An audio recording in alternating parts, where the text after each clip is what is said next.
Malcolm Crowe spends the entire movie trying to help a troubled young boy, but here's the shocking truth: he's been dead the whole time.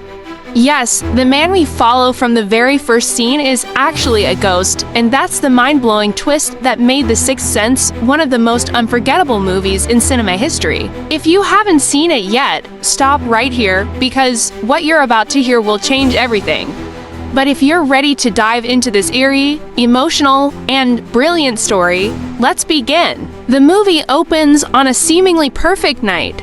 Malcolm Crowe, a respected child psychologist in Philadelphia, celebrates a major career achievement with his wife, Anna, but the celebration quickly turns to terror when they're confronted by an intruder, Vincent Gray, one of Malcolm's former patients. Vincent is clearly disturbed and accuses Malcolm of failing to help him as a child.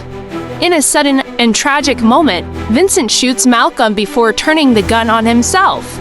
It's a shocking start, and it sets the stage for everything that follows. The story jumps forward to the following fall.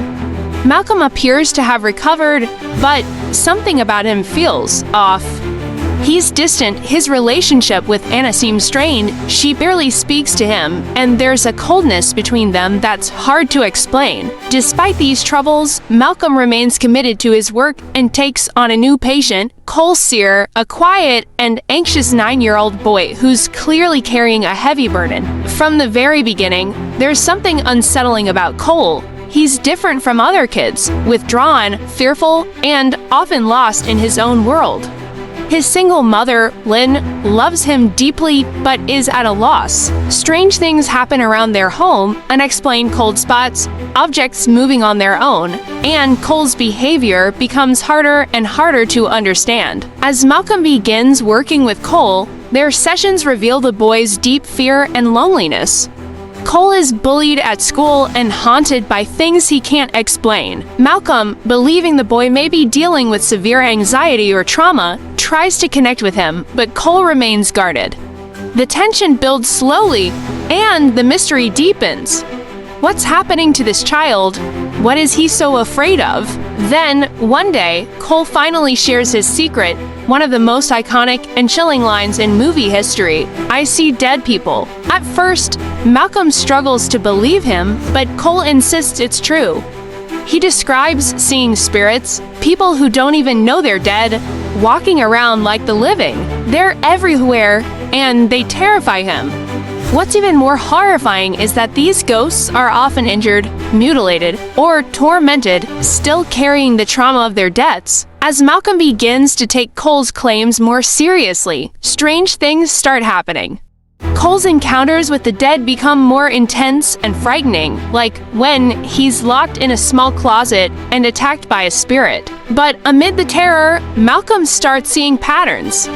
He listens to old recordings of his sessions with Vincent Gray and hears something chilling: the faint sound of a ghostly voice. Slowly, Malcolm begins to believe that Cole is telling the truth.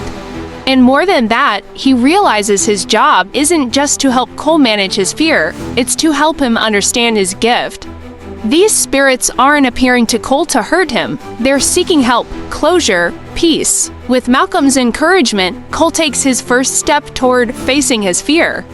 He reaches out to one of the spirits, Kyra Collins, a young girl who keeps appearing to him. Following her lead, Cole attends Kyra's funeral and finds a hidden videotape in her room. The tape reveals the horrifying truth: Kyra's stepmother had been slowly poisoning her. With this evidence, Cole brings justice to Kyra's memory and helps her spirit finally rest. It's a turning point for Cole. He begins to embrace his ability, understanding that he can help the dead find peace.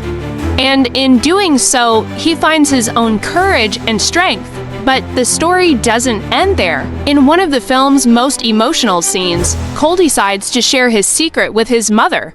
Sitting together in their car, he tells Lynn about his ability and backs it up with something she can't ignore. He delivers a message from his late grandmother, sharing details he couldn't possibly know. It's a powerful, tearful moment, and finally, Lynn believes him. Then comes the twist that no one saw coming. Malcolm returns home and finds Anna asleep on the couch, watching their wedding video. As he tries to speak to her, she whispers something in her sleep. "Why did you leave me?" Confused and heartbroken, Malcolm notices her hand drop, revealing his wedding ring. And that's when the pieces fall into place. The coldness between them, her distant behavior, the way no one else ever seems to acknowledge Malcolm, it all makes sense. The truth hits him like a freight train. He's been dead all along. The gunshot wound from Vincent Gray was fatal. Malcolm never survived that night. And the entire time he's been working with Cole, he's been one of the very spirits the boy can see. In his final moments, Malcolm comes to terms with his fate. He speaks to Anna one last time, expressing his love and saying goodbye. And with his unfinished business resolved, his spirit finds peace and moves on. Sometimes we see only what we want to see. The Sixth Sense ends with one of the greatest twist endings of all time, a reveal that redefines everything you've seen up to that point.